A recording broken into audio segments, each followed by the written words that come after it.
Bonito. Estamos gravando, então. Só péssima hora para falar bobagem.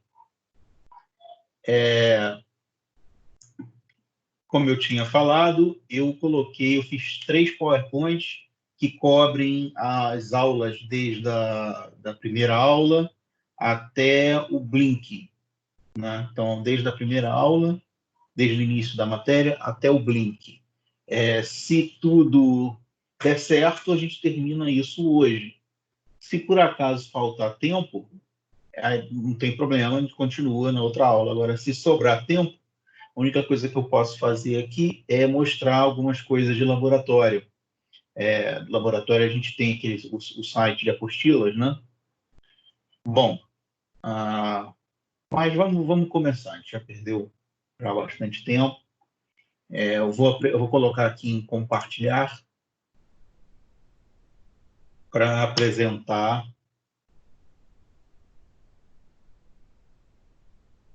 Estão vendo aí meu PowerPoint? Sim. Sim. Tudo beleza?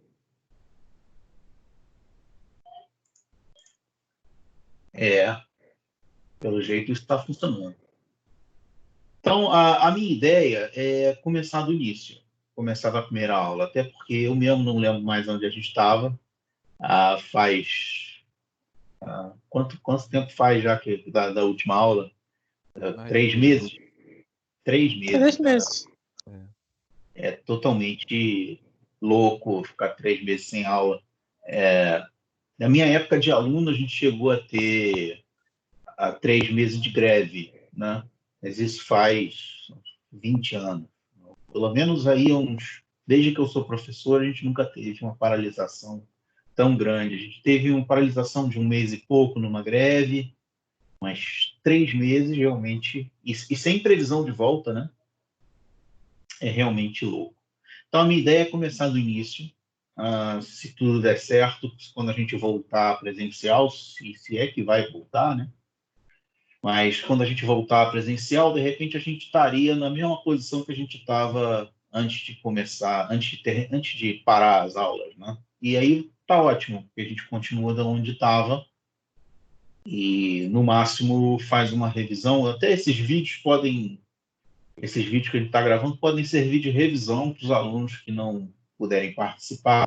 Então essa é a minha ideia, a gente avançar até o local que a gente parou.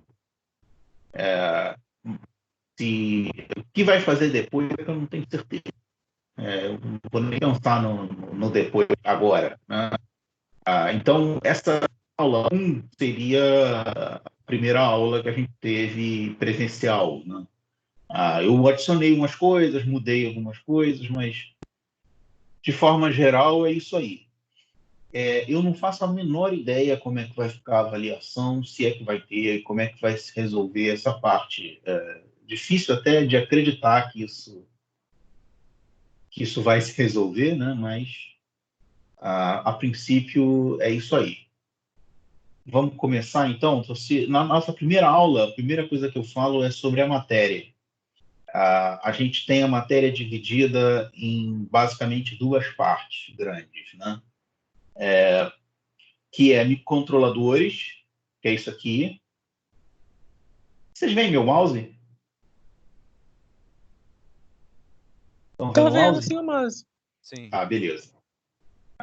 Então, microcontroladores, que é basicamente, a gente vê basicamente a série 16 e praticamente só detalhes do 16F628A. Mas, a princípio, não há grande diferença do 628A para outros PICs da série 16. Alguns têm mais portas, outros têm menos portas, mas, assim, em termos de assembly e em termos de gravação, eles são bastante parecidos, né?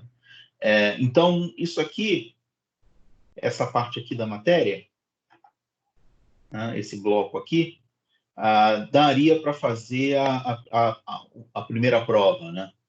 E eu acho que a gente estava por aqui, mais ou menos, ó, quando parou por causa da pandemia. A gente estava mais ou menos por aqui. A gente ia fazer exercícios, tal, e ia fazer a prova. Cara, mas como isso faz tanto tempo, eu mesmo não lembro.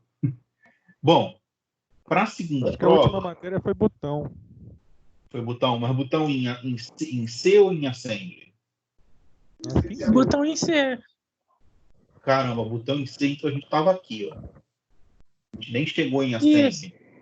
Não, a gente chegou em Assembly, não. A gente fez o blink e fez o semáforo e o botão tudo em C. Bom, então significa que a gente estava até um pouco atrasado, eu acho. Bom, mas como a gente tinha duas aulas por semana, né? E agora a gente só vai ter uma aula por semana, mas a experiência minha é que essas aulas online elas são rápidas, né?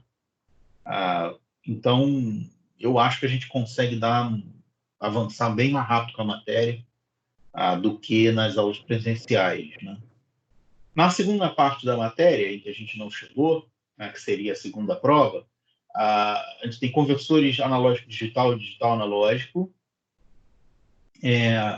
comunicação serial e paralela, e depois assembly de x86. Assembly de x86 seria assembly de PC.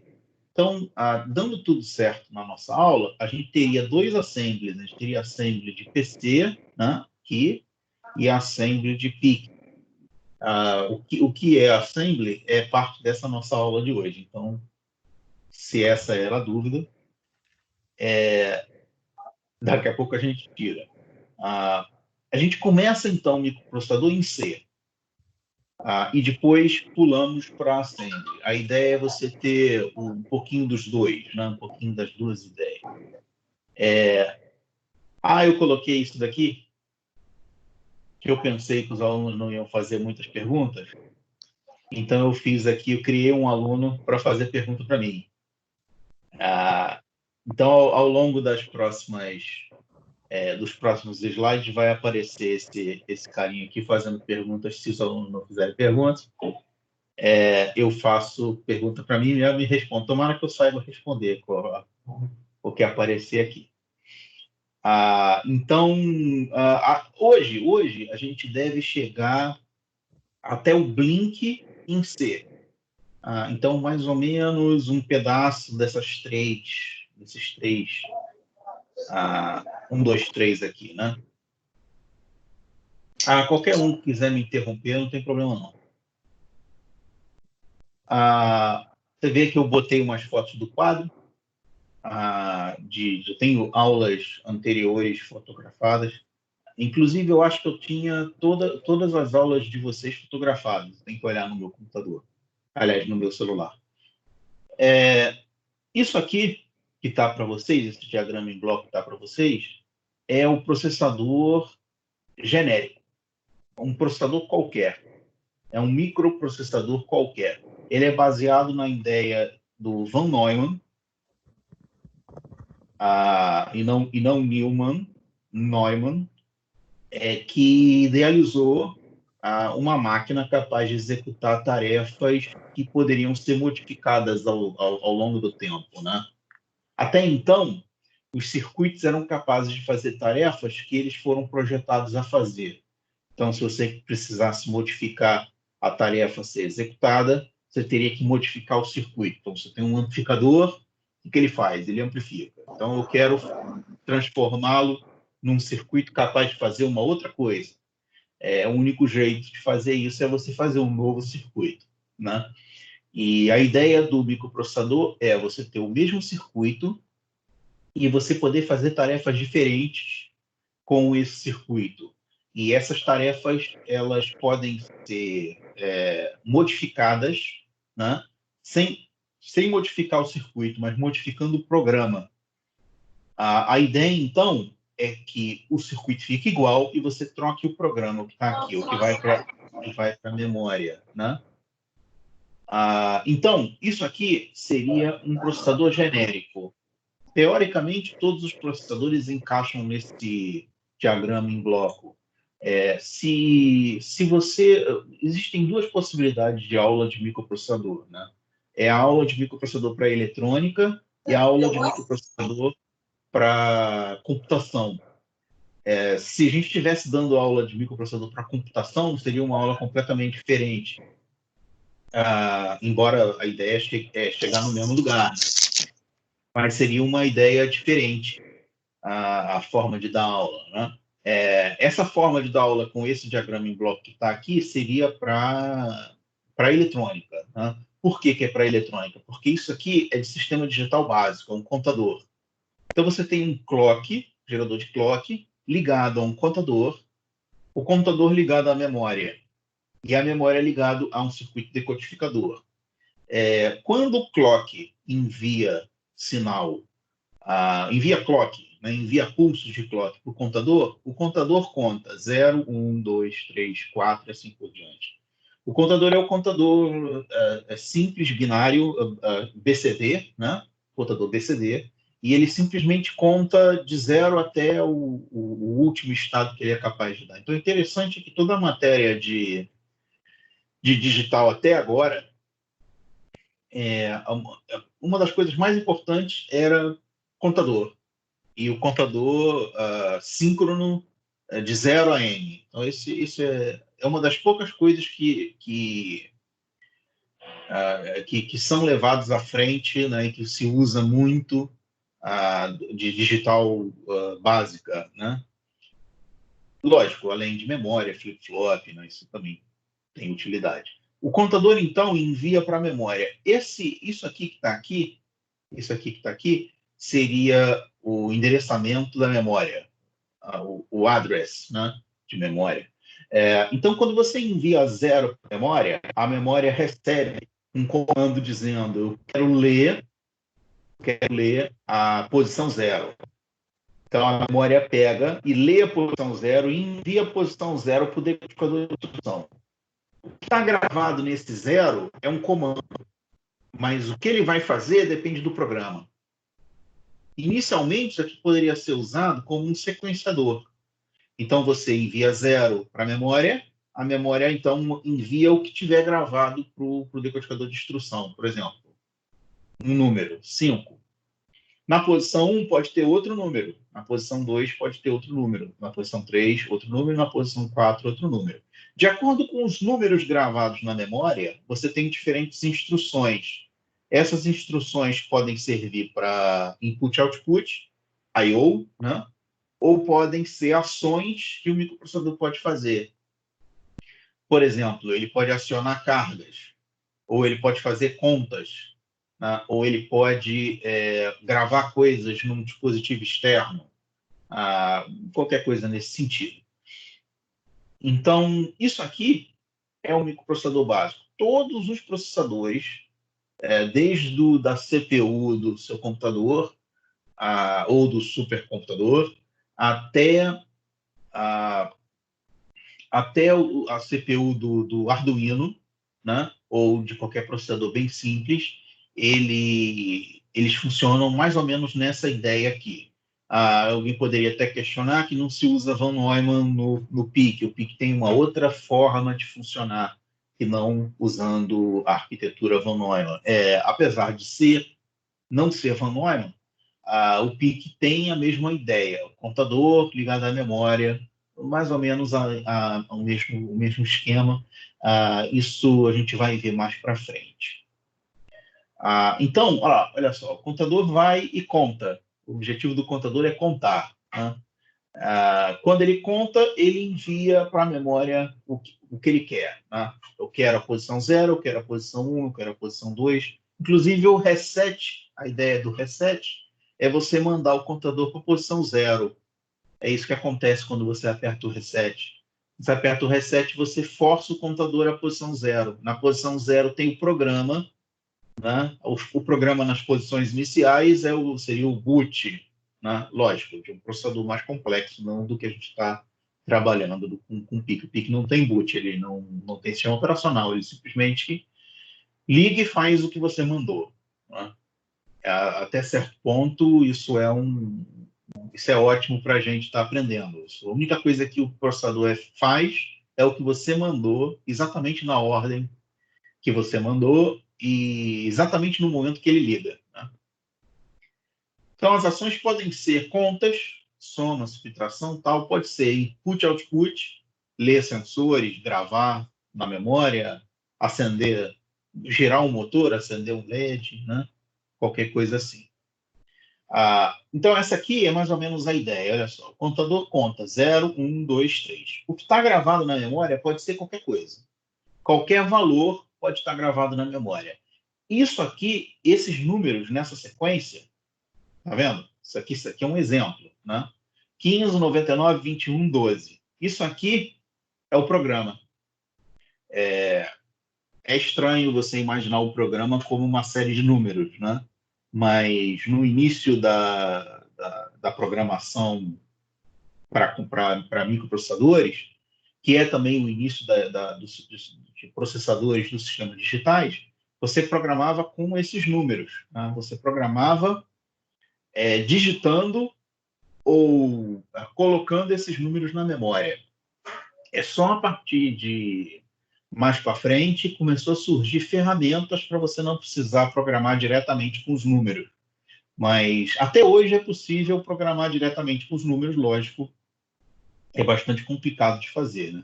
Mas 15 pode ser, por exemplo, uma conta de somar. 99 pode ser uma conta de dividir. 21 pode ser grave a resposta. 12 pode significar voltar ao início. Se você memorizasse esses números, você poderia escrever o programa direto com esses números. E o pior ainda é que, lógico, você não pode escrever em decimal, você teria que escrever em binário. Ou seja, o início da programação e o início dos processadores, a programação era um engenheiro sentado na frente de vários botões de liga e desliga, né? Então ele ia ligando e desligando os botõezinhos e apertando um botão para gravar na memória o programa. Inicialmente com 8 bits, chegou-se a fazer processador com 4 bits, então cada instrução tinha 4 chaves, né?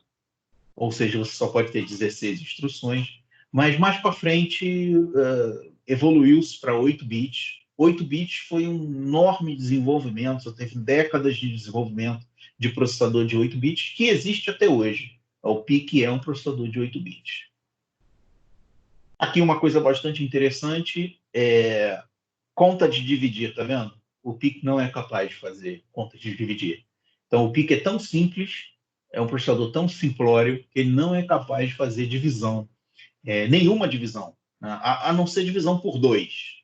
Né? Divisão por 2 é possível fazer, mas divisão por 3 ou por um número qualquer, ele não é capaz de fazer. Então é interessante que a gente está estudando um processador bastante complexo, bastante legal, com muitas possibilidades e utilidades, né? Mas ele não é capaz de fazer mais do que soma e subtração. Ele não faz multiplicação nem divisão. Boa parte das operações matemáticas ele não é capaz de fazer. São esses valores mesmo? Não, isso aqui foi um exemplo, né? Mas esses valores existem. Tá? O PIC, por exemplo, ele tem uma instrução 3FF. 3FF. Essa instrução é não fazer nenhuma operação. Essa é uma instrução que eu memorizei, a única, inclusive. Eu tenho que olhar no manual que cada número faz a instrução. 3FF é a instrução do PIC para fazer nada, para simplesmente esperar. Né? Então, existem números que geralmente são em hexa. É mais fácil de trabalhar com hexa, a gente vai ver isso depois. E cada instrução faz alguma coisa. O PIC tem 35 instruções. É um processador bastante simples, não é à toa que ele é barato. Então,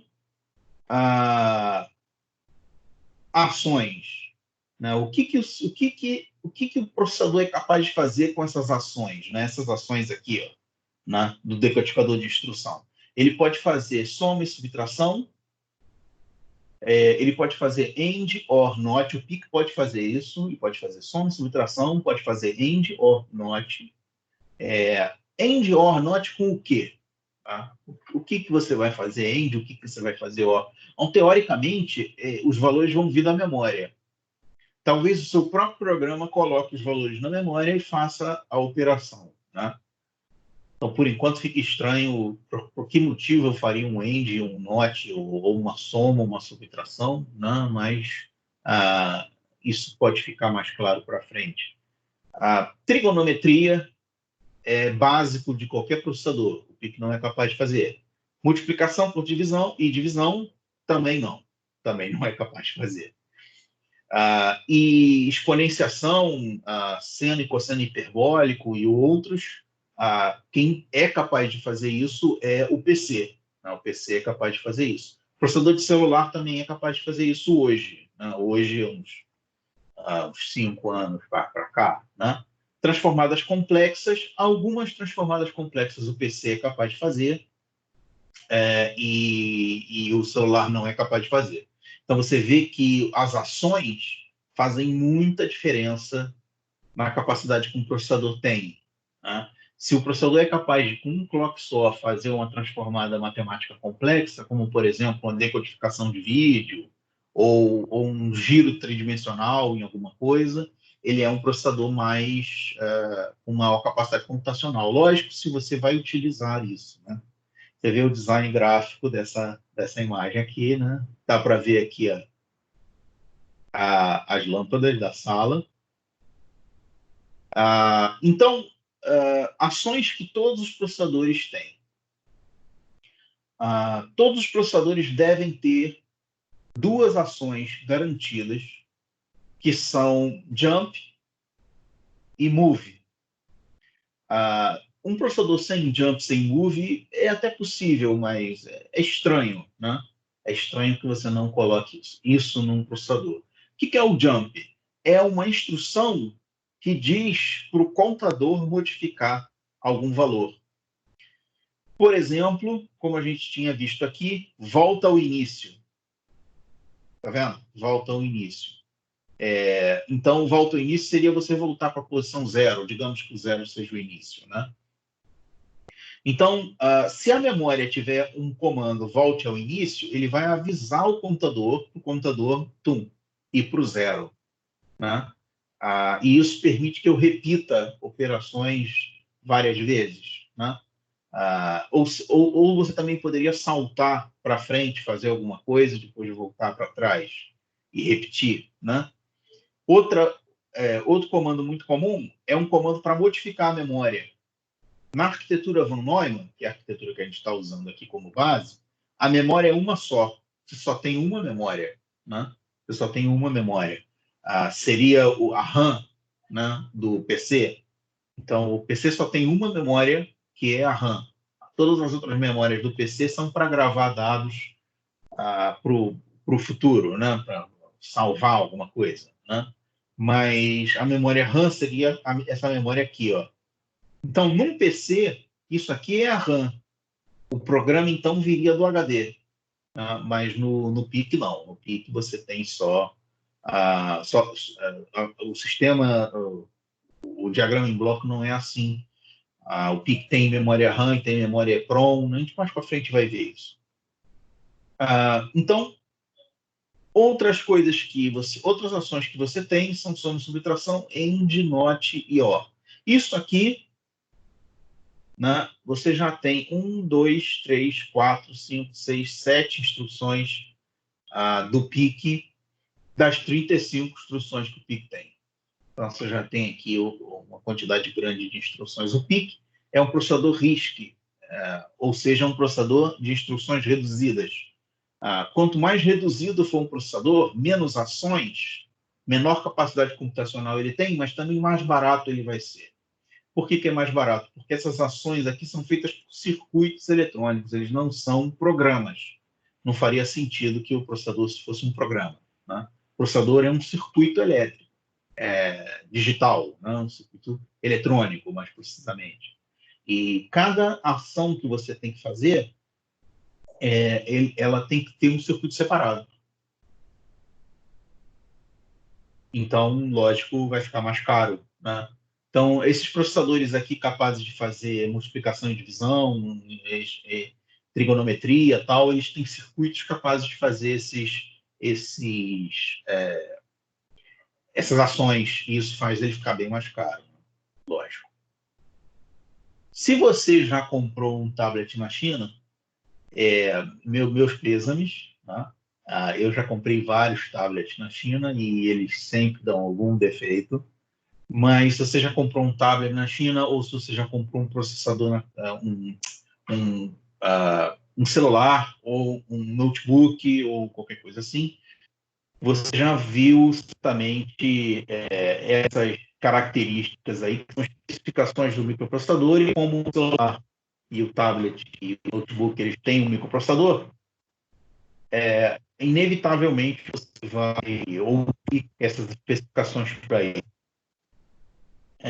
O clock é a especificação mais famosa, né? E eu já ouvi bobagem tipo clock de tantos megabytes em especificação de tablet chinês, mas o clock é dado em hertz, né? Por que o clock é dado em hertz? Que ele é a frequência dos pulsos em que você envia para o computador.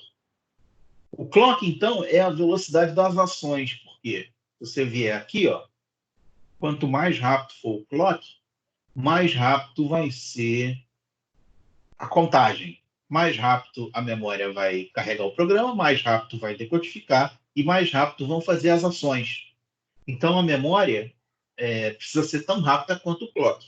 Tá? Isso óbvio. E o clock é a velocidade das ações. Isso, pelo menos, a princípio, certo? Existem vários processadores que colocam um clock de tantos megahertz, mas quando você vai ver, a velocidade das ações é menor do que isso. Isso acontece no pique. O clock de 4 megahertz, por exemplo, a velocidade das ações é de 1 megahertz. Mas, a princípio, o clock é proporcional à velocidade das ações. Então, quanto mais rápido for o clock, mais rápido é o processador. Se você, então, tem um processador com maior clock, seria melhor para você. Bom, supondo que você vai usar para alguma coisa. Tá? Então, aqui ROM e RAM. Originalmente, ROM e RAM significam Read Only Memory e Random Access Memory. Mas o fato é que ROM e RAM, hoje, não significam mais a mesma coisa que originalmente a sigla determinava. Né? Isso acontece com várias palavras, elas vão evoluindo, palavras ou siglas, né? No caso, isso aqui é uma sigla. E hoje, ROM não significa Read Only Memory mais. ROM hoje significa qualquer memória que não seja volátil. O que é uma memória volátil? Uma memória volátil é a memória que você apaga quando você desliga o dispositivo. Então, você tem o PC, você desliga o PC da tomada, teoricamente, a ROM continua lá. Né? E no PC, a ROM é só a parte da BIOS, né? É só a configuração de BIOS. Mas nos celulares, tablets e outros dispositivos semelhantes, ROM hoje é qualquer coisa de aplicativos, dados e qualquer coisa que não seja volátil. Então, o PC, ele é antigo. Então, o PC ainda usa a ideia de ROM da época do Read Only Memory. Né? Mas os dispositivos atuais, em termos de marketing, né? Quando você vê, meu celular tem 64 GB de ROM, não pode ser 64 de Read Only Memory. Isso não faria sentido, mas já ter 64 GB de memória que só pode ser lida, não pode ser gravada. Na verdade, o que significa que essa memória não é volátil. Tá? Então, ROM hoje significa não volátil. E RAM hoje significa volátil. Então, a memória volátil é a RAM. E a memória não volátil é a ROM. Aí você pergunta, mas por que eu vou botar memória volátil no meu processador? Eu vou botar só não volátil. Não faz o menor sentido eu ficar gastando dinheiro com memória que, basicamente, quando você desliga a alimentação, ela perde os dados. Né? Lógico, concordo, totalmente sem sentido. O problema é que, na nossa tecnologia atual, a memória RAM aliás, a memória volátil, ela é muito, muito mais rápida. A gente não tem ainda tecnologia de memória não volátil rápido o suficiente para executar os programas, para ter dados gravados para os programas, né? Então, é por isso que você tem a separação de RAM e ROM até hoje. O dia em que a memória ROM for muito rápida, ou seja, que a memória não volátil for muito rápida, você não vai ter mais essa separação, não sei nem dizer qual a especificação do futuro. Talvez simplesmente a gente escreva memória, mais nada. E vai ter uma capacidade incrível o processador, o sistema, que tiver a memória ROM rápida, né? Porque ele vai poder ser ligado a qualquer momento e ser desligado completamente. Por exemplo, se você apertasse para desligar o celular, se apertasse para power off no celular, né? Hoje, quando você desliga a tela do celular, o celular continua rodando, fazendo um monte de coisas, né? Essa memória ROM super rápida, ela permitiria o celular basicamente desligar por completo e ser religado do mesmo ponto onde ele estivesse, sem nenhuma diferença de velocidade. Isso ainda é futurista. Não sei quando que a gente vai ter isso, ou se vai ter isso, né? Até hoje, a memória volátil é muito, muito mais rápida. Bom, outras duas coisas importantes é a CISC e RISC. Se o processador é CISC, se o processador é RISC. Então, eu falei para vocês, o processador RISC são processadores de ações reduzidas. São processadores que têm poucas ações, ele só é capaz de fazer o básico. E o processador CISC é um processador com ações complexas. A ideia do processador CISC é você ter muita capacidade computacional em pouco tempo, em poucos clocks, né? E a ideia do processador RISC é que ninguém usa essa capacidade computacional toda, e o melhor é você ter poucas instruções e clock bem alto. Então, se você tiver dinheiro para gastar entre escolher ações complexas ou escolher ações reduzidas, sobrando dinheiro, você pode conseguir comprar componentes com clock mais alto. Isso significa que o projeto do processador pode ser super rápido, mas super burro, capaz de fazer só somas e subtrações. Ou ele pode ser lento e com instruções complexas. Lógico que o ideal seria que ele fosse rápido e complexo, né? Mas lógico que isso custa muito dinheiro. O meu celular é CISC ou RISC. Provavelmente, quase 100% das vezes, ele é RISC, ou seja, instruções reduzidas. Ele só não é tão reduzido quanto o PIC, mas ele é um processador ARM. Né? Processador ARM, ARM significa Advanced RISC Machine, ou seja, ele é um RISC avançado. Ele é reduzido, mas não tão reduzido.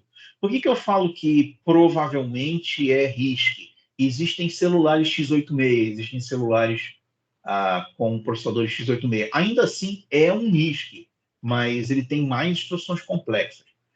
O que é inútil, porque praticamente não tem aplicativos que usem as ações complexas. Então, não valeria a pena você ter um celular CISC, a não ser que você tenha um aplicativo especial, uma coisa diferente, edição de vídeo, sei lá, alguma coisa muito específica, né? A maior parte hoje está indo para o RISC e deixando os CISCs para os desktop PCs e para as pessoas que precisam realmente de alguma coisa diferente, né? Pessoal, vocês estão vivos aí, né? Tá todo mundo vivo aqui. aí? Sim. Não dormi, não. Beleza. Só para ouvir, né? Durante a aula eu sei que vocês estão vivos, quer dizer, eu acho, mas nessa aula online aqui eu fico falando sozinho. Apenas Vamos uma lá. curiosidade, professor. Eu estou com 0% de bateria no celular conectado no carregador. Mas pode continuar, professor. Que merda, porque tem mó cara de que vai cair, né?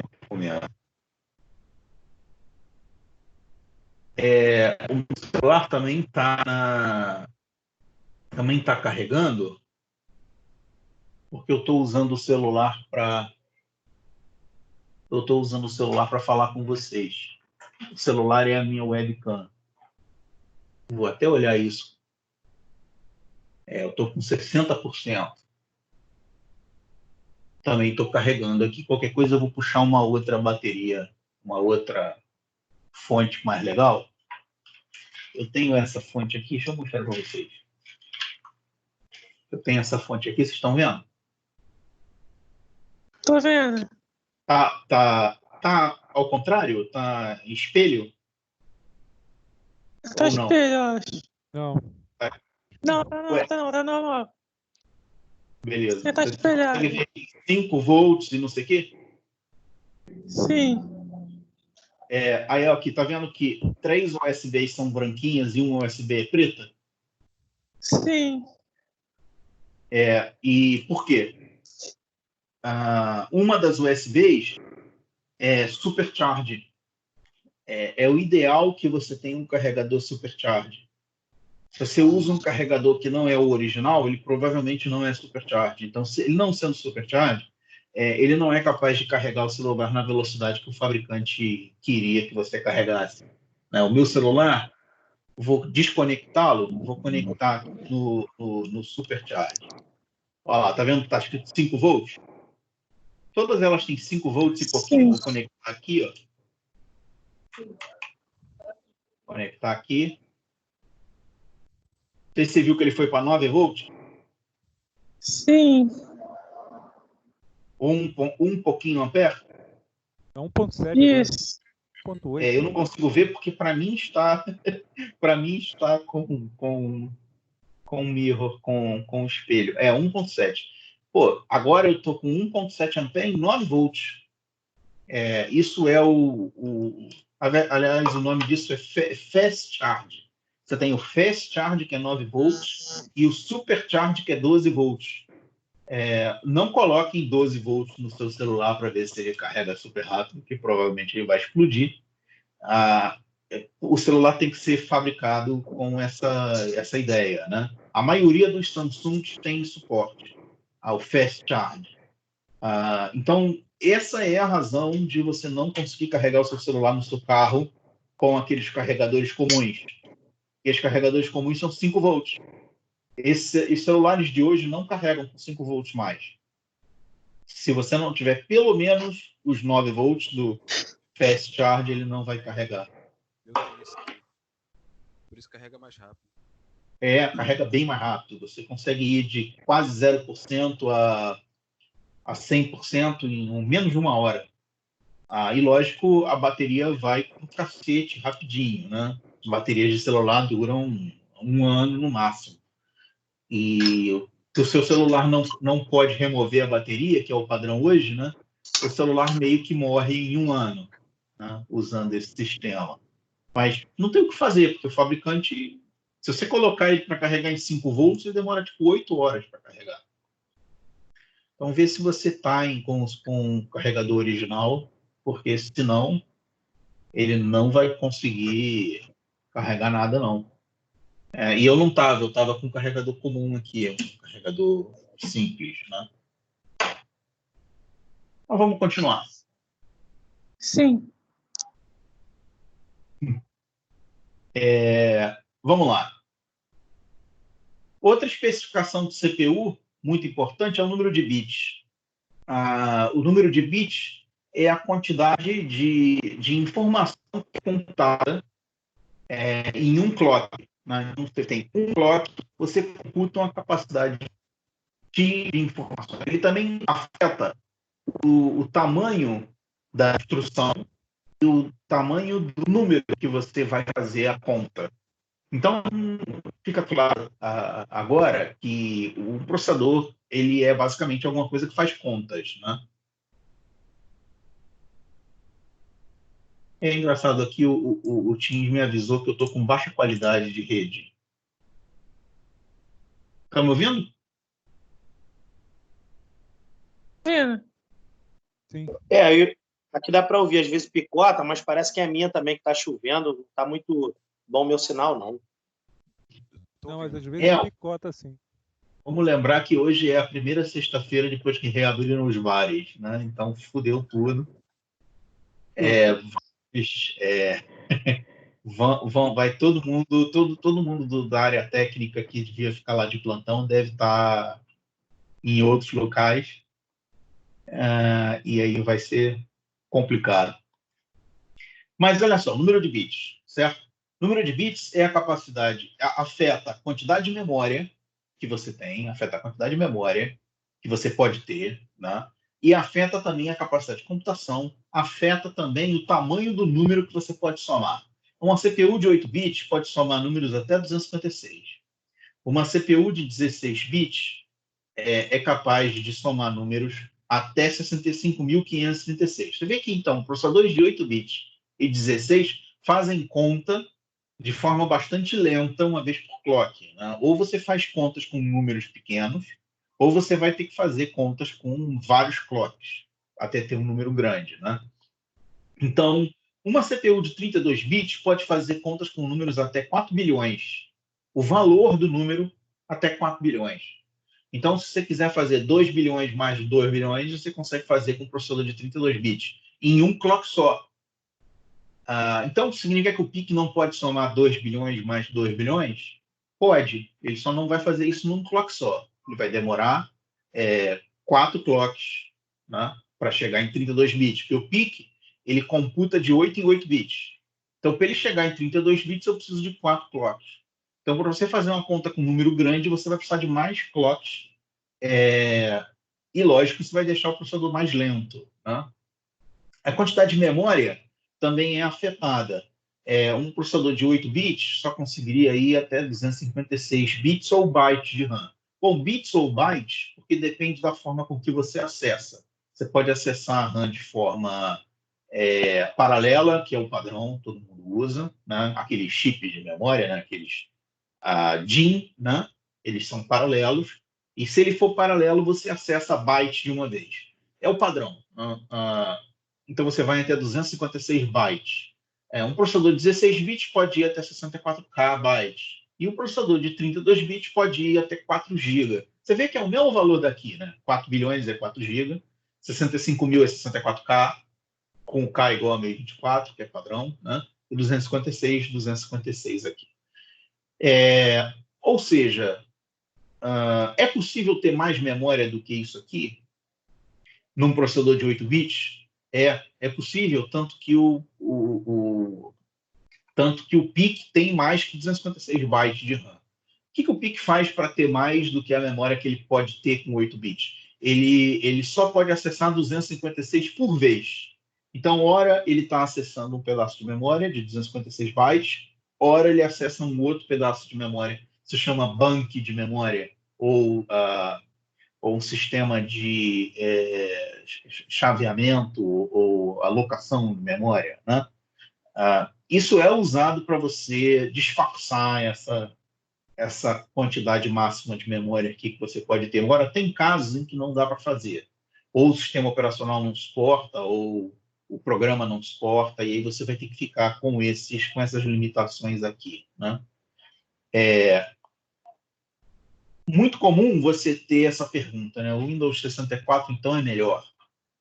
O Windows 64 é 64 bits. E o Windows tradicional... Opa, meu filho entrou aqui na sala. Oi. Tchau. Eu estou dando aula. Tá bom? Sim. Tá bom. Então, é muito comum aqui essa... Deixa eu fechar a atenção. A gente tem esses problemas nas aulas online. O Windows 64 é melhor? O processador do PC já é 64 há muitos anos, desde os primeiros Pentiums. Mas o sistema operacional não é. Por quê?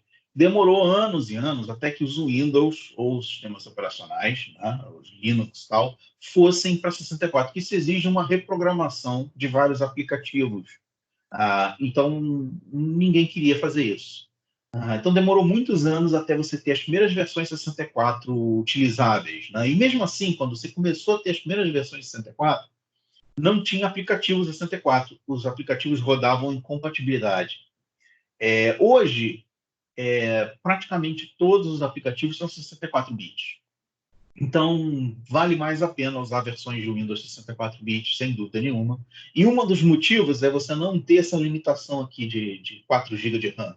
Né? Se você tem um Windows x86, 32 bits, você tem uma limitação de 4 GB de RAM. Você não pode passar de 4 GB. Você tem mais de 4 GB de RAM, você precisa ter o Windows 64. Agora, o interessante é o seguinte, lembra que eu falei que a CPU de 32 bits pode fazer contas até 4 milhões? Pô, é improvável que você use no seu dia a dia contas maiores que 4 milhões ou que sejam mais precisas que micro, né? Que é 1 sobre bilhão. Né? A maior parte das pessoas vai fazer contas com 2 casas decimais, talvez 4 casas decimais, ou vai fazer contas com números até o valor, sei lá, 100 mil no máximo. Né? Lógico, se você tem milhões e milhões na sua conta, talvez você faça contas com números maiores. Mas a maioria das pessoas não vai fazer contas com números tão grandes assim. Então, se o computador é basicamente para fazer contas, um processador de 32 bits é mais que o suficiente para a maior parte das aplicações. Uma CPU de 64 bits é capaz de fazer contas até 16 bilhões ao quadrado, com uma precisão absurdamente grande, que só é útil para aplicações como edição de vídeo, jogos complexos, não Minecraft, né? Como eu tinha aqui na minha área de trabalho. Então você não é tão útil, mas como você não tem a limitação de memória, acaba sendo melhor. Então, esses são os números de bits, é uma característica de todos os processadores. Então, vamos falar sobre a guerra do clock. A guerra do clock é a ideia que, quando surgiu o microprocessador, aqui pela década de 70, a ideia de você melhorar a CPU aumentando o clock. Essa ideia é ótima. Se você aumenta o clock, você aumenta a capacidade computacional da CPU. Eu tenho uma CPU de 10 GB, se eu tiver uma de 100 GB, 10 vezes melhor. Não tem dúvida. Então, se você tem o seu Windows rodando num processador de 1 GB, se você tivesse ele rodando num processador de 2 GB, é o dobro da velocidade. Lógico que não é tão simples assim, mas potencial o clock tem. Né? Então, a guerra do clock começou na década de 70 e terminou em 2002. Por que terminou em 2002? O clock está aqui. O clock é esse aqui, verde. Está vendo que perto de 2002 ninguém mais muda o clock? E o clock vai aumentando vertiginosamente. O clock foi de kHz para gigahertz no passar desses 30 anos aí, de década de 70 até 2002. Então, eu, por exemplo, tive um PC de megahertz quando eu tinha, sei lá, 16 anos, até hoje eu tenho um PC de gigahertz. Então, eu fui de mega para giga em coisa de 20 anos, um pouquinho mais que 20 anos. Mas a guerra do clock é a ideia de que o microprocessador vai melhorar se você aumentar o clock. Então, os fabricantes foram batendo metas de clock e ganhando o mercado com clocks maiores. A partir de 2002, isso morreu. Acabou a guerra do clock. Por quê? Todo mundo chegou no máximo de clock que o transistor convencional é capaz de dar. Então, você já estava usando BJTs especiais. BJT é o transistor de mais alta velocidade até hoje. Então, você já está usando BJTs especiais. Você já está usando quantidade de transistores absurdamente grande e não dá mais para subir o clock. Então, você pode ter um pique de 100 MHz, de 1 GHz, mas você não poderia ter um pique de 10 GHz, porque há uma limitação tecnológica que impede a gente hoje de ter processadores melhores. Então, o processador não vai mais aumentar o clock enquanto a gente não tiver pelo menos uma tecnologia maior. E o negócio está tão feio que eles já conseguiram fazer transistores com apenas alguns átomos de silício, e mesmo assim não conseguiram passar de 5, 6 gigahertz. Então tá feio o negócio. A gente não vai chegar em 10 giga tão cedo. A não ser, lógico, que amanhã alguém em quarentena por causa do Covid tem uma ideia brilhante e a gente passe desse valor. Se a gente voltar a ter guerra do clock, vai ser muito legal, porque a gente vai ter processadores fantásticos que vão rodar a mesma coisa que estão rodando hoje, só que muito mais rápido. Então, a próxima coisa que você pode fazer é aumentar a quantidade de transistores. E nisso você aumenta a quantidade de ações. Mas a guerra dos transistores está chegando ao fim também, porque os transistores estão ficando tão pequenininhos que já estão chegando perto de átomos. Então, isso aqui também vai acabar. A guerra dos transistores também vai acabar. Outra coisa que você pode ver aqui é que, a partir de 2000 e pouquinho, começou a aumentar o número de cores, tá vendo? O número de cores são CPUs dentro do mesmo chip. Então, você tem 2 CPUs, 4 CPUs, 16 CPUs. Isso aconteceu no mesmo momento em que eles não conseguiram mais aumentar o clock. Não consegue mais aumentar o clock para aumentar a velocidade? Vamos botar duas CPUs para ficar mais rápido. Só que não fica. Não necessariamente fica. Algumas coisas podem ficar mais rápido, mas não é como o clock. O clock é muito melhor, não há dúvida. Então, esse é o fim da guerra do clock. Opa! Vamos para a guerra dos bits. A guerra dos bits, na verdade, é mais uma brincadeira do que uma coisa séria. A guerra dos bits foi uma guerra comercial, foi uma guerra de marketing, né? Até mais ou menos 2000, os fabricantes tentavam vender por marketing processadores com mais bits. Então, o meu processador tem 64, o meu tem 128, o meu tem 256, o meu tem 512, não sei o que, não sei o que. E, na verdade, isso não faz diferença computacional significativa. Por que que não faz? Bom, se você tem um processador de 64, você já tem 16 GB de RAM. Isso significa que você tem 16 bilhões de bytes, o que é mais do que a quantidade de memória que você pode adicionar em qualquer tipo de placa. Você vê que tem uns vídeos na internet que o cara botou 32 tera de RAM, 64 tera de RAM. Agora, isso aqui não é tera, isso aqui é giga. É muito mais que tera. Então, a arquitetura de 64 bits é mais que o suficiente para a quantidade de memória que a gente tem hoje de necessidade. E vai ser, talvez, por muitos e muitos anos, né? Outra coisa é que você pode ter números tão grandes quanto números da ordem de bilhões por bilhões, né? Bilhões de bilhões. E também não é normal. Mesmo que você faça contas com o universo inteiro, ainda assim, contas de maiores que 16 bilhões de bilhões não é muito útil. Ou seja, a guerra dos bits, tentando melhorar o número de bits do processador, ela foi mais uma ideia comercial para lançar o Nintendo 64, né, PlayStation e os videogames que usam arquiteturas com mais de 64 bits. E não era computacionalmente relevante. Tanto que, perto de 2000, mais ou menos, os fabricantes resolveram não investir mais em processadores além de 64 bits, a não ser para duas aplicações: placa de vídeo e aplicações de criptografia. E aplicações matemáticas, né? A placa de vídeo ainda é útil porque, como você pode armazenar os dados do vídeo em memória, cada pixel no vídeo pode ter mais do que a quantidade de bits que você tem no processador. 64 bits é bastante coisa, mas você poderia armazenar mais bits ainda por pixel, por ponto na tela.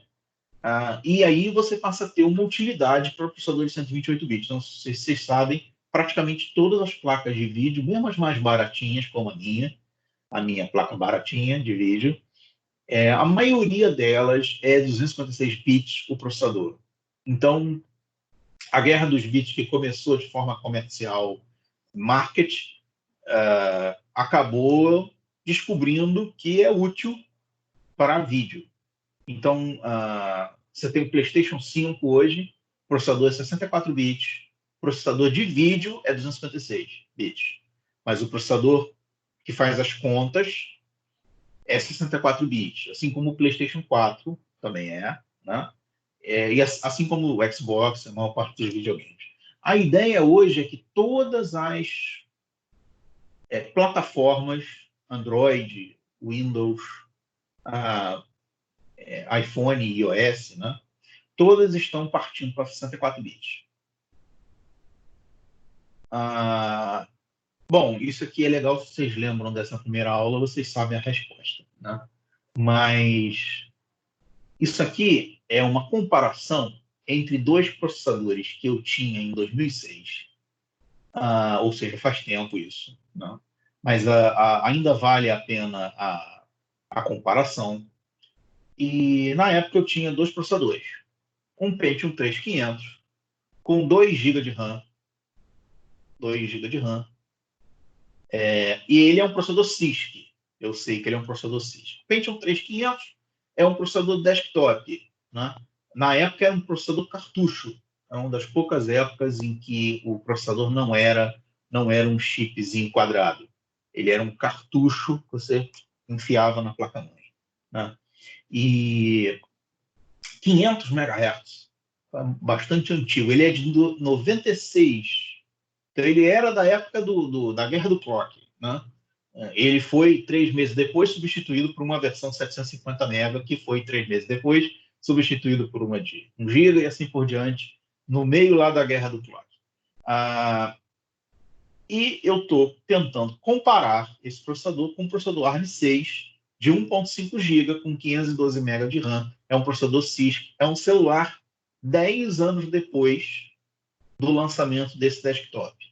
Então, você tem 10 anos de diferença tecnológica e aqui já é depois da Guerra do Clock. 1.5 GB. Só não era 2, 3 GB, que é o limite. O limite de clock hoje é mais ou menos uns 3 GB. Só é 3 GB aqui porque ele gasta muita energia e você não podia botar dentro de um celular. A não ser que você tivesse 3, 4 baterias reserva para ficar andando por aí. E a minha ideia era comparar os dois processadores. Como é que você compara dois processadores tão diferentes com o mesmo programa? E um programa muito comum de você ter para todos os tipos de plataforma é o emulador de Nintendo de 16 bits, Super Nintendo. Tá? E a minha ideia era jogar Mario Kart. O meu divertimento em 2006 era jogar Mario Kart no celular. Depois eu passei a jogar Mario Kart 64 no celular. Engraçado, hoje eu não jogo nenhum joguinho no celular. Hoje que os celulares podem jogar qualquer joguinho, eu não jogo nenhum joguinho. Mas na época eu adorava jogar Mario Kart para Super Nintendo, né? Aliás, para Super Nintendo. Bom, então vamos comparar. Um processador CISC com 500 MB de clock contra um processador RISC com 3 vezes mais clock. Como eu falei, um processador de 3 vezes mais clock é 3 vezes mais rápido. Quer dizer, mais ou menos. Né? A quantidade de memória não faz muita diferença, porque esse joguinho aqui não tinha nem 1 mega de jogo. Esses joguinhos eram muito pequenininhos, era um cartucho de memória. Então, esses joguinhos não ocupavam 1 mega. Agora que eu estou vendo que tem alunos levantando a mão. Eu devia ter olhado isso antes. Quem estiver levantando a mão pode falar. Pode falar, Roger.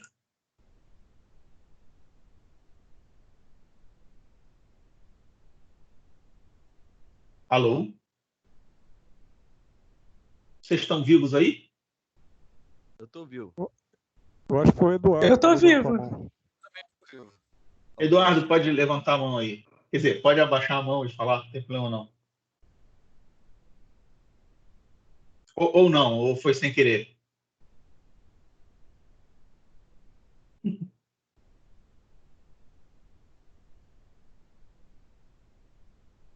Vamos continuar?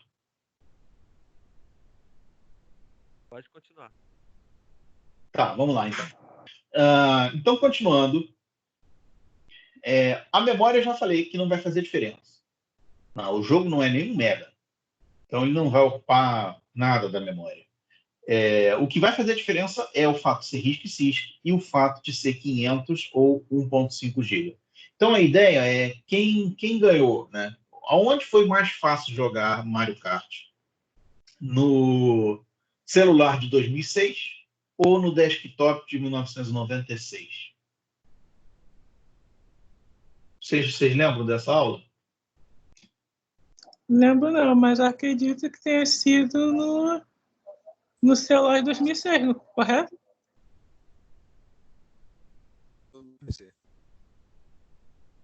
Oi? É muito comum achar que o celular vai ganhar essa parada pelo fato dele ter 3 vezes mais clock, né? Os dois, inclusive, aqui, os dois são 32 bits. Né? Isso eu não coloquei nessa tela, né? Mas os dois são 32 bits nessa época. O processador é 64. Esse processador é 64, mas o Windows da época era 32, então não tinha como usar os 64 bits. E esse celular era um celular de 32 bits. Então, 32 bits contra 32 bits, né? Empatava. Interessante é o seguinte. Aqui tem os detalhes aqui, né? Esse era o A6, era uma Motorola A6. A Motorola lançou esse celular. Esse é o celular mais vendido da Motorola em todos os tempos, que era o celular que eu tinha em 2006. Ele agora foi lançado pela Motorola com uma tela que dobra. Né? Porque antigamente você só tinha tela na parte de cima, e a parte de baixo era tipo um tecladinho, né? E aí você fechava, tinha flip, né? A Motorola está lançando esse celular atual com um flip que fecha no meio da tela. Que já disseram que é um problema sério, ainda não conseguiu fazer isso funcionar. O Pentium 3 ganha, mesmo com 1/3 de clock. E qual a razão? Qual a razão? A principal razão são as instruções complexas. O ARM6 ele não era capaz de fazer várias operações que você precisa para fazer o videogame funcionar. Uma delas é divisão, e divisão não inteira. Né? Então, divisão e divisão não inteira é muito importante para fazer um simulador de videogame funcionar. E por incrível que pareça, esses celulares não eram capazes de fazer divisão não inteira, e divisão de forma geral, ele também não era capaz de fazer. Ou seja, ele acabava ficando lento durante o jogo. O jogo praticamente não era jogável. Né? Além da tela ser pequena e é uma droga ficar jogando com uma coisinha muito pequenininha, né? Mas, apesar disso, né, o jogo também não funcionava bem. Então, o processador do desktop é superior ao processador do celular por causa das ações complexas, as instruções complexas que o PC é capaz de fazer. E isso acontece até hoje. Então, se você, de repente, tem um notebook, imagine você tem um notebook bem baratinho, aqueles de 1.5 GB. Como é que é o nome? Athlon, Pentium D, Celeron, esses processadores que são baratos, eles são 5 GB, 1.8 GB. E aí, imagine que você tem um celular bem mais maneiro de 2.5 GB de clock. Então você acha que o teu celular é mais rápido que o teu computador. Lógico, o clock é mais alto, mas não é mais rápido, porque o processador do celular é RISC, instruções reduzidas, enquanto o processador de PC tem instruções mais complexas, é capaz de fazer coisas mais complexas. Lógico, se você quiser fazer essas coisas mais complexas, se você estiver só abrindo o Excel e fazendo coisas simples, de repente o processador de celular vai ganhar. Né? E não foi o caso aqui. O meu benchmarking, que é a comparação, benchmark é a comparação entre o seu computador e os outros computadores. Então é legal para vocês fazerem é vocês baixarem benchmarks para verificar com o seu celular o quanto o seu celular é rápido em relação a outros celulares ou quanto o seu PC é rápido em relação aos outros PCs. É até legal para você decidir se vale a pena comprar outro celular ou se não, né? Bom, lógico, nessa época de pandemia o negócio está feio, então melhor não comprar nada, mas é uma boa para você decidir. O Android tem um benchmark chamado AnTuTu Benchmarking, é bem legal. Ele faz uma comparação entre o seu celular e vários outros, e ele te mostra: o seu celular vai funcionar bem em jogos ou vai funcionar mal em jogos, e assim por diante. Lógico, se você quiser, né? Se você quiser jogos, né? Não, não é o meu caso. Engraçadamente, meu celular hoje é capaz de rodar os jogos que eu quiser, mas eu não rodo mais nenhum jogo. Então, engraçado, isso mudou um pouco a minha cabeça. Não que eu não continue jogando, eu continuo, mas eu não jogo mais quase nada no celular. Eu geralmente jogo no PlayStation mesmo. Geralmente eu jogo no PlayStation. Até o meu PC não tem muitos jogos. Bom, e se eu pegasse um celular atual e colocasse para comparar, né? Você vê que vai do ARM 6 para o ARM 7, e isso é uma enorme evolução. Isso significa que você já pode fazer divisão, já pode fazer transformadas complexas, trigonometrias, tal. Ele ainda não é tão maneiro quanto o Pentium 3500. Mas o fato dele não ser tão reduzido quanto esse aqui, e o fato dele ter 6 vezes mais clock, a maior parte dos celulares a maior parte dos clocks de celular atuais estão beirando os 3 GB, né? É interessante que ele não fica em 3 GB o tempo todo, senão ele detona a bateria num instante. Eu vou até olhar aqui como é que está a bateria do meu celular. Aliás, não vou não, porque o celular se recusa a ligar. Deixa ele.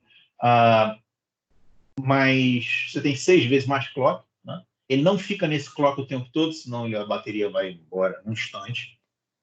Ele fica no clock intermediário. Ele só sobe nesse clock quando você precisa de poder de computação. Você abre um jogo, abre coisas, tal, ele começa a subir o clock. O fato de ter mais memória não faz diferença para esse benchmarking, mas, lógico, de forma geral faz, né? Então, o celular atual ganha do Pentium 3. Ele não ganha por muito, não. Ele não ganha por muito, não. Então, você vê que faz ainda muita diferença você ter um processador complexo, mesmo que o clock seja menor. Então, se eu, por exemplo, for usar a edição de vídeo no meu celular, é lentão, não funciona legal. Então, agora, quem que vai fazer edição de vídeo no celular? É uma coisa que... É uma pergunta que vale a pena responder. Se alguém disser, eu uso, então a gente vai ter que arrumar um celular melhor e com a bateria melhor também, né? Já que o CISC tem esse defeito. O CISC, ele tem um consumo absurdo de bateria, né? E é isso. Então, a gente tem aqui o fim da aula 1.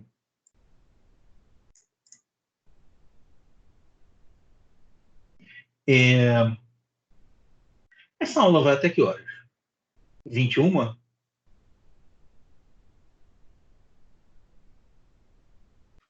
Estão vivos aí? Sim, acho que é 8h30, né? Sim. É só até 8h30? Terminou umas 9 horas.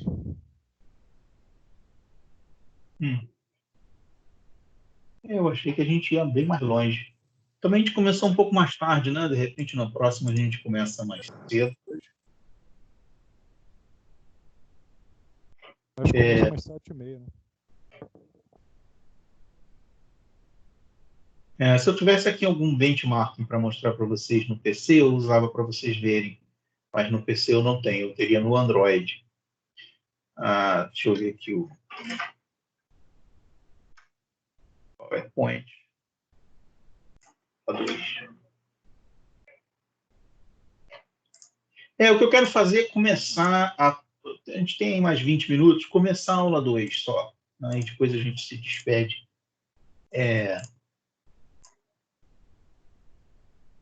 já estou feliz. A gente conseguiu fazer uma aula online com quantos alunos aqui a gente tem? 1, 2, 3, 4, 5, 6. São 6 alunos, tá maneiro. A gente já teve aula presencial com menos, então tá muito maneiro.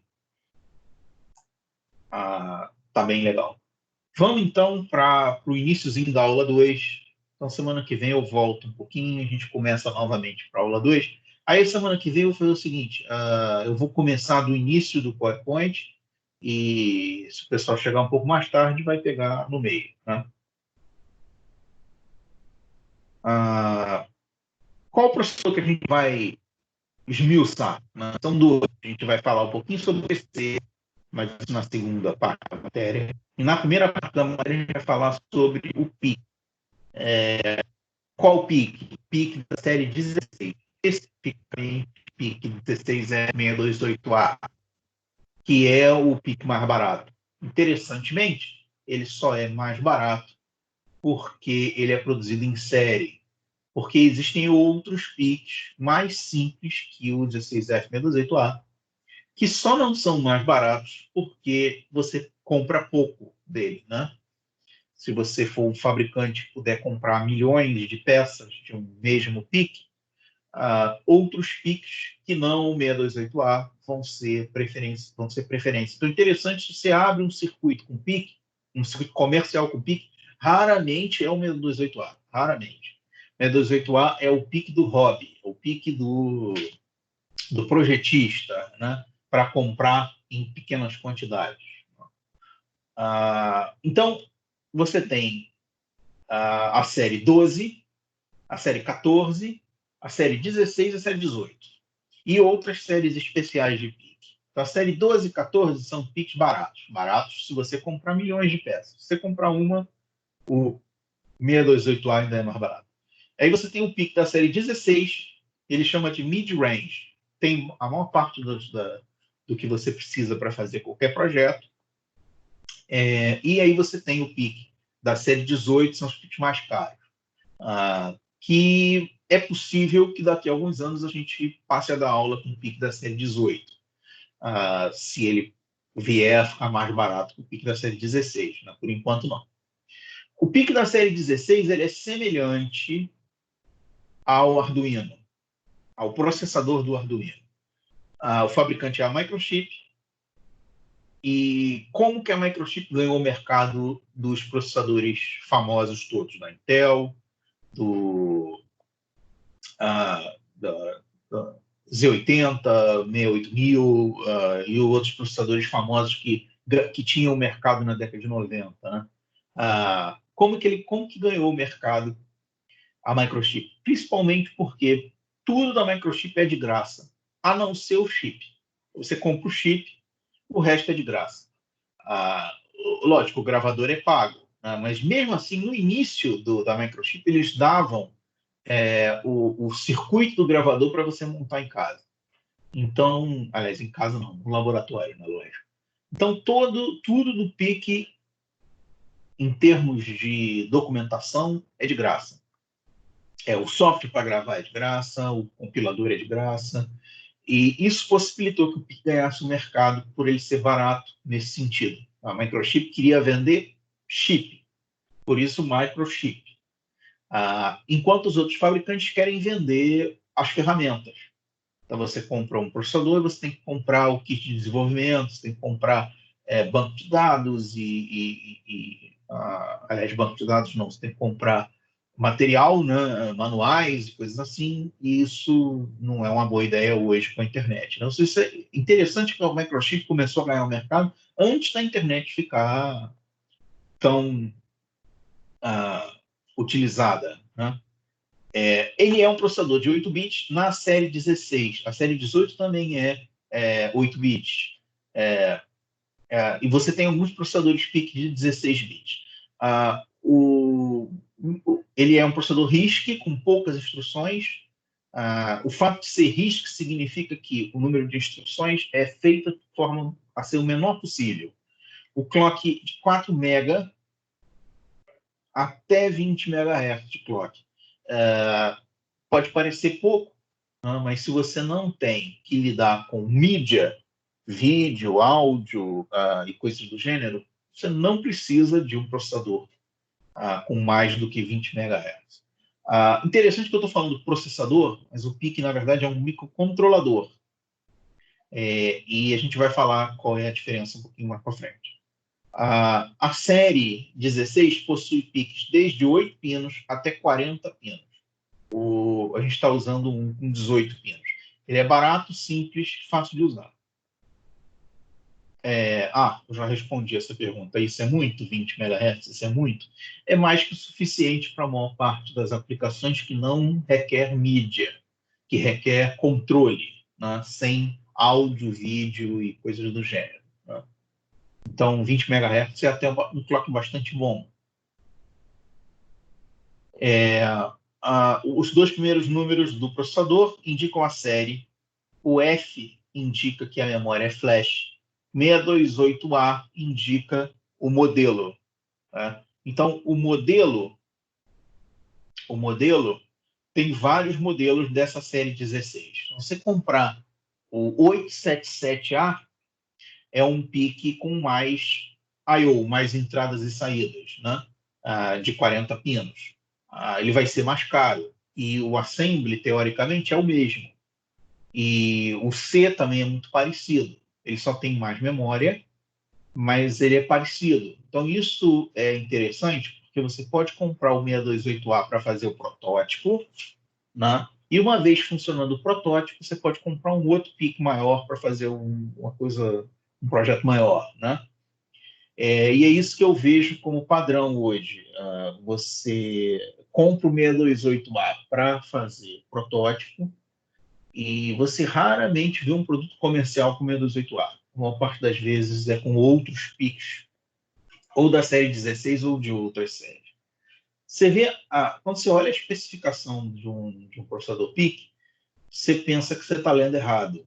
Olha só, 224 bytes de RAM. O que é RAM? RAM é memória volátil. Né? 2048 bytes de ROM, que é a memória não volátil. 2048 bytes, não é K nem mega, é bytes. É bem pouquinha coisa. Né? E alguém poderia achar, isso não vai dar para nada. Vai, se você não estiver usando mídia, vai.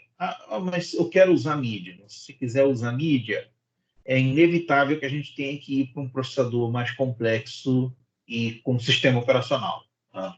Eu não acredito que ninguém vai querer comprar um processador para fazer um decodificador de vídeo na mão. Você vai usar um sistema operacional, aplicativos e coisa do gênero para poder fazer o que você quiser. Então, se você precisa trabalhar com multimídia, o caminho são processadores ARM semelhantes ao Raspberry Pi, por exemplo. Né? Isso é muito melhor que o PIC, se você quiser usar mídia. Então, às vezes eu vejo carrinho de controle remoto com Raspberry Pi. Para quê? Ele fala, ele escuta você, ele toca vídeo. O drone com Raspberry Pi, o drone está tocando vídeo, está falando com você, tem sensor de voz para você falar com o drone. Se não tiver, você está botando só peso em cima do carrinho. Né? Então, o microcontrolador ele é muito bom para controlar coisas. Então, ele é preciso, ele é rápido, ele é barato. Então, vale a pena usar, ao invés de usar processadores mais complexos, sem que você realmente precise. Né? 2040, qual é a diferença de ROM para RAM? Né? E qual é a diferença de ROM para EEPROM? Então, você vê aqui que você tem ROM, EEPROM e RAM ao mesmo tempo. Né? Então, RAM é a volátil. As duas aqui são não voláteis. No 16F628A, essa memória é só o programa. É só o programa. E esse aqui é tipo o HD do PIC. Você pode gravar coisas no PIC, e mesmo que você tire o chip e leve para outro lugar, ele continua armazenando dados. Ele tem 128 bytes como se fosse um HD, armazenamento de dados, que você pode tirar o PIC e levar embora e ligar em outro lugar e ler. Não dá para nada, 128 bytes. Você não vai falar o Windows com 128 bytes. O que você vai fazer é gravar algumas coisas do seu programa, né? Ele tem 3 temporizadores e porta serial embutida. Mais para frente a gente vai falar sobre isso. Ó, temos mais um pouquinho de tempo. O que é um microcontrolador? Por que eu troquei microprocessador para microcontrolador de repente? Tá? O microprocessador é genérico. É qualquer processador pequeno. Então, teoricamente, se você tiver um microprocessador de 10 metros, não é mais micro. Né? Essa é a diferença. Um processador pequeno é o microprocessador. O microcontrolador é um microprocessador integrado no mesmo chip com memória RAM, ROM, gerador de clock e driver. Então, tudo pronto num chip só. Você tem um chip só. Eu não tenho nenhum chip aqui para mostrar. Seria legal que eu tivesse. Mas se você tem um chip só com tudo dentro, a gente chama ele de microcontrolador. Não necessariamente. Os chips de celular hoje, eles também têm tudo dentro e ninguém chama ele de microcontrolador. Então, os chips de celular tem Wi-Fi, Bluetooth, tudo integrado e ninguém chama esse chip de microcontrolador. O objetivo do microcontrolador ainda é maior do que esse. É tudo junto, num chip só e barato. Feito para controlar coisas. Esse é o microcontrolador. Coisas como cargas, por exemplo. Tudo pronto em um chip só. Simples e barato. O 628A custa alguma coisa perto de $3. Mais ou menos uns R$15. Né? Se você comprar o 628A em quantidade, você comprar pelo menos 20 chips, você vai pagar alguma coisa perto de uns R$150 com frete e tudo. Ou R$200 com frete e tudo. Ou seja, ele pode até custar menos que $3 se você comprar pelo menos uns 20. É o que eu normalmente faço. Eu sempre desisto de pedir para o Cefet comprar 628A, eles queimam, né? A gente vai usando. Algum aluno liga ao contrário, ou algum professor liga ao contrário, e ele queima, e aí a gente tem que comprar outro. E eu prefiro comprar no Mercado Livre logo, me livrar do problema, né? Colocar para os alunos. Se for esperar o Cefet licitar, não sei o quê, pode demorar muito, ficar comprando. Ele é bem barato. Né? O gravador não é barato. O gravador acaba custando uns R$50. Mas você só precisa comprar um gravador para vários PICs. O legal do Arduino é que o Arduino já tem um gravador com placa e tudo, e ele também custa $3. Então, isso é muito legal para o aluno. Então, se você tem interesse em aprender a programação, aprender como é que o microcontrolador funciona, o que você pode fazer com o microcontrolador, o que eu recomendo é você comprar o Arduino, ao invés de comprar o PIC. Aproveita que a gente vai ter aula de laboratório, tomara, né, que um dia a gente volte, o Cefet tem aula de laboratório. E aí você aprende tudo sobre PIC e aproveita e aprende tudo sobre Arduino em casa, porque é bem fácil de usar, né? E ele é barato porque ele inclui a placa de gravação com os $3. Do contrário, você vai gastar os $3 para comprar um PIC e mais uma grana para comprar o gravador. Eu poderia fazer o meu próprio gravador? Lembra que eu falei que tinha essa possibilidade? Tinha. Hoje não, muito complicado, porque exige que você tenha uma placa paralela, uma porta paralela ou serial no seu PC. A maior parte dos PCs não tem mais. Né? Então, a maior parte dos PCs só tem USB. Para você poder ter um gravador USB, você tem que comprar um chip pronto. Não dá para fazer com transistores. Né? Mas antigamente eram 2 transistores, umas chavinhas, estava o gravador pronto. Eu cheguei a fazer o gravador. O microcontrolador é uma evolução. Ele é uma evolução. Ele só não está aqui para substituir o microprocessador. Ele está aqui para controlar cargas. Para controlar cargas e para ser barato, ele é uma evolução. Né? Ele não tem necessidade de outro hardware para funcionar. O PIC funciona basicamente só com VCC e massa. As instruções são simples. A ideia é controlar cargas e ler sensores. Se você chega à conclusão que você está fazendo alguma coisa para controlar cargas e ler sensores, dá a impressão que você está usando CLP, né? Então, isso aqui parece ser um CLP. É um CLP, no final das contas. O microcontrolador é uma versão simplificada de um CLP sem a parte de alta potência em volta. Baixa, seria um CLP de baixíssima potência. A desvantagem é que ele tem poucas instruções, senão ele não ia ser barato. E ele tem baixo desempenho computacional. O objetivo não é desempenho computacional, não é fazer contas. O objetivo é controlar cargas. O meu simulador de aluno aqui está perguntando. Mas eu quero um microcontrolador bom para ter desempenho computacional. Mas para quê? Como eu falei, se você não estiver exigindo nada de mídia, áudio, vídeo, coisas do gênero, não serve para nada. Está fazendo bobagem. Então, às vezes, eu vejo vários projetos na internet assim. Controle de temperatura com Raspberry Pi. Legal.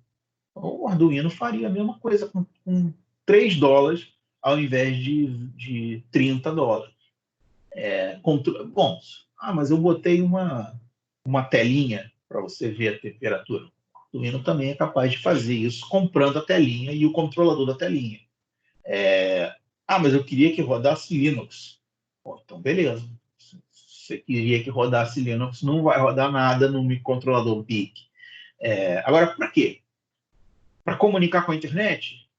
Provavelmente o Arduino também faria. Se comprar a plaquinha de internet, de Wi-Fi, por exemplo. Então, o interessante é que o Raspberry Pi ele vai ser útil em projetos que requerem mídia, de forma geral. Né? Coisas complexas. Por exemplo, o Arduino é capaz de enviar um e-mail. Você compra a plaquinha de Wi-Fi, ele conecta com a rede Wi-Fi e envia um e-mail. Mas ele não vai ser capaz de logar no webmail do Gmail. Ele não vai ser capaz de abrir o Chrome e logar no Gmail. Né? Ele é capaz de mandar um e-mail, mas ele não é capaz de logar no Gmail. Então, algumas coisas ainda valeria a pena fazer com um microprocessador mais caro. Né? Mas, sinceramente, a maior parte das aplicações dá para fazer com microcontrolador e é uma besteira comprar uma coisa mais cara. O microcontrolador é uma evolução. A gente tem aqui 3 microcontroladores clássicos de uma época em que você não podia chamar esses caras de microcontroladores. Você só chamava eles de microprocessadores. Hoje eles seriam considerados microcontroladores, mais ou menos, né? Pela falta de complexidade deles. Né? Mas são 3 famosos, bem famosos. Se você nunca viu esses 3 aqui, é normal, porque eles são famosos só para gente de eletrônica. Tá? Eu tenho o 6502, é o processador do Nintendo de 8 bits. O Z80 é um dos processadores do Master System e aparecem trocentos outros tipos de microcomputadores, a Amiga, a MSX, computadores da época, nos 80. E o 68000 é o processador do Sega Genesis, do Mega Drive. Né? Então, você tem aqui 3 processadores que hoje, olhando hoje, você tem a impressão de que eles são microcontroladores. Porque eles são simples, poucos pinos, tal, mas na época eles não eram. E hoje é meio complicado dizer que eles são microcontroladores, porque eles têm um defeito. Se eu olhar aqui, tá vendo aqui A0, A1, A2, A3... Aqui também, ó, A0, A1, A2, A3... Aí aqui também, ó, também tem, ó. A19, A18, tá vendo? A. O que significa esse A aqui? É para você ligar a memória. Ou seja, ele não tinha memória. Você tinha que ter uma memória externa. O microcontrolador, por definição, é algo que precisa de uma memória. Aliás, que não precisa de memória externa. O chip já tem dentro, o PIC já tem dentro a memória. Ele não precisa de memória externa. Mas isso também não é nada demais. Eu podia soldar um chip de memória pertinho e aí eu faço um microcontrolador com 2 chips. Isso é tão grave assim? ter 2 chips? Não, realmente não. Mas lembrando que esse cara aqui é de 80 e pouco, esse também, e esse aqui é um 83, 85. Então, nessa época, esses caras eram topo de linha, super maneiros, né? Você chamava eles de microprocessador. Chamá-los hoje de microcontrolador tem esse erro do fato de eles precisarem de memória externa, né? Se o PIC fosse assim, precisasse de memória externa, não teria feito sucesso, não teria dado certo. Porque é um saco você fazer uma montagem de protótipo com um chip desse. Você precisa botar esse chip do lado de uma memória, fazer as ligaçõezinhas com o protoboard do lado da memória, e demora muito tempo, dá muito trabalho. E você inevitavelmente precisa de um monte de chips em volta para poder fazer ele funcionar. E o PIC, não. O 16F628A é um chip pequeno. Você vê que não tem nenhum A aqui em volta, tá vendo? A0, A1, A2, A3. Quer dizer, tem R, A0, mas aí não é a mesma coisa. Ele já tem memória interna. A memória já está dentro. Eu estou apontando para o chip. Mas isso não faz sentido, porque vocês não estão vendo eu apontando para o chip. Mas aqui, esse chip aqui, ele já tem dentro uma memória RAM, ROM e EPROM. Ele também já tem drivers, ou seja, você pode ligar cargas direto no pino, coisa que esses processadores não eram capazes de fazer. Então, se você precisasse ligar alguma coisa direto num pino aqui, você precisava de um transistor. Aqui você pode precisar de um transistor, dependendo da quantidade de carga que você precisa puxar, né? A pergunta lá no início da aula, se você poderia colocar aqui um MOSFET, né? Ou, no caso, era no Arduino, né? A única coisa que impede você de ligar alguma coisa... Opa, desculpa aí, que teve um alarme. A única coisa que impede você de ligar aqui alguma coisa é a quantidade de corrente que você pode puxar, porque esse chip é plástico e ele tem uma limitação de quantidade de corrente. Está aqui, 20 mA por pino, 65 mA no total.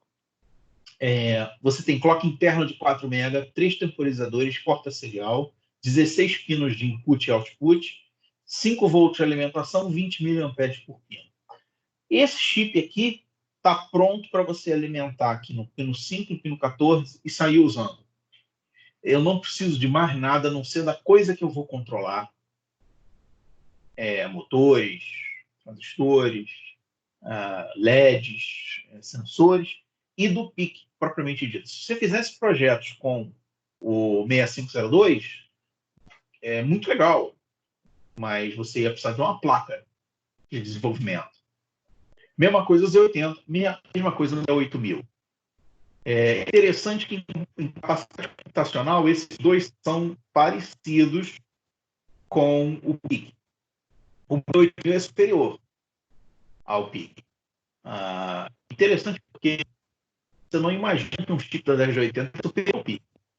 Pô, que absurdo. O que eu estou aprendendo desse chip que é inferior ao chip da década de 80? Ele só não serve para a mesma coisa, né? O 68000 é um processador de 16 bits, com maior capacidade computacional do que o PIC, mas ele não é um microcontrolador simples de usar como é o que a gente está mexendo, né? Só para terminar, eu acho que a gente já pode terminar aqui. Já são 9 horas. Só para terminar um negócio, essa frase costuma causar dúvida.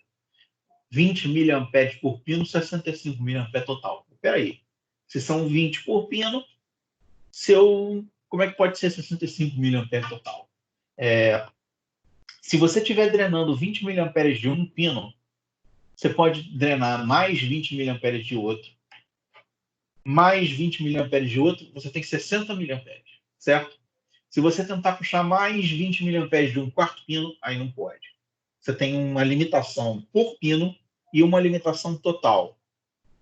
Então, se você puxar 5 mA por pino, você conseguiria ter aí 13 pinos né? 13 pinos puxando 5 mA. Se você tentasse puxar mais 5 mA de um 14º pino, o pique poderia queimar não, mas resetar é uma possibilidade. Eu já puxei bem mais corrente do pique e ele vai, né? Mas isso é uma limitação que está no datasheet. Então, se você passar dessa limitação, não tem como garantir que vai funcionar. Onde eu compro isso? Onde eu compro isso? Onde eu compro pique? Eu compro pique no Mercado Livre. Outra possibilidade é comprar no AliExpress ou no eBay. Raramente um site chinês tem pique.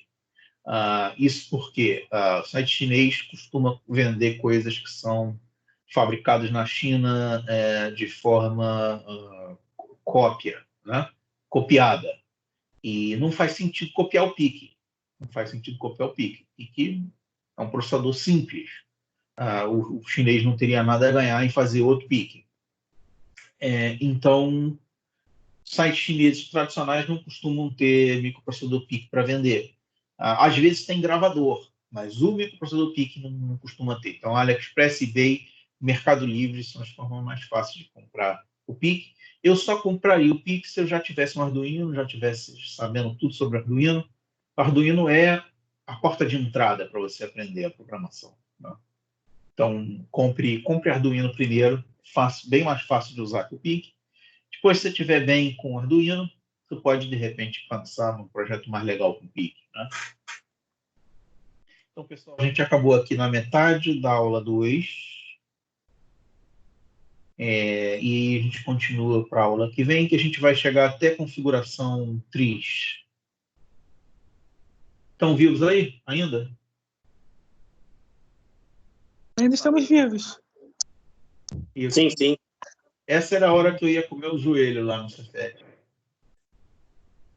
Eu fico até com saudade do joelho do Cefet. Você vê que absurdo. Já tava fechado, né? Oi? Já estava fechado lá, né?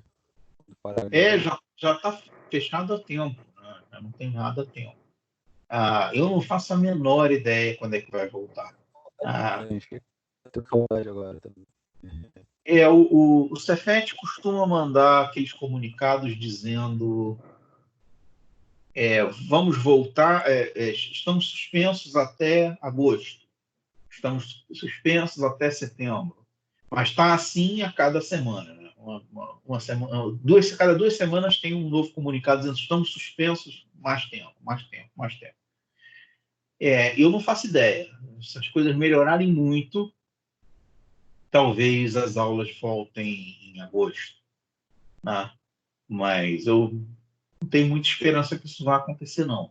Então é por isso que é importante a gente continuar nessa aula online, porque primeiro a gente volta a ter contato com a matéria. Você vê que eu estou repetindo a matéria do início. A gente volta a ter contato, né? Isso aqui é um grupo de estudos, não está valendo nota, não é obrigatória a participação, não estou fazendo chamada. Aliás, eu também não fazia chamada. Bom, isso está sendo gravado, então eu fazia chamada, mas isso aqui é um grupo de estudos e o objetivo é manter a nossa cabeça ocupada para a gente não ficar maluco. Claramente insanidade ter saudade do joelho do Cefet. E a gente mantém o contato, né, mantém a matéria na cabeça. Quando a gente voltar, a gente poder voltar da onde a gente estava, sem muita perda de material, né? E ainda mantém esses vídeos que eu vou tentar upar no YouTube, e se não for possível, eu vou fazer de outra forma qualquer. Eu vou tentar colocar esses vídeos no YouTube para os alunos que não puderem assistir ao vivo poderem assistir. E também para quando a gente voltar, se algum aluno tiver perdido, não tiver participado dos nossos encontros aqui no Teams, a gente poder, esses alunos poderem acompanhar por vídeo, para não perder a matéria, né? Teoricamente, até segunda ordem, eu vou avisar vocês caso isso mude, mas isso não deve mudar. nenhuma matéria nova e a avaliação deve ser dada no Teams por esse método. Isso não deve acontecer. Só se alguma coisa muito diferente mudar na cabeça do Cefet. Na cabeça do Cefet é ótimo, né? Na cabeça lá da diretoria. Mas, a princípio, não é para isso. Não é para dar matéria nova e prova esse ambiente. É para a gente ter contato, né, com um grupo de estudos. E aí? Estamos vivos, né? Estamos inteiros aí, com 3 meses de quarentena. Ainda estamos vivos. Beleza, pessoal. Eu vou fechar aqui a gravação. Fechei. Estou mandando parar de gravar. Ele não está mandando parar de gravar. Tudo bem. Depois eu vou fechar. Então, pessoal, é isso aí. Obrigado pela participação. De Tomara nada, que professor. bem útil para todo mundo. Obrigado aí. Muito obrigado. Até mais. Falou.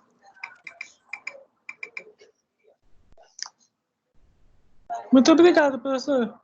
Tchau, tchau.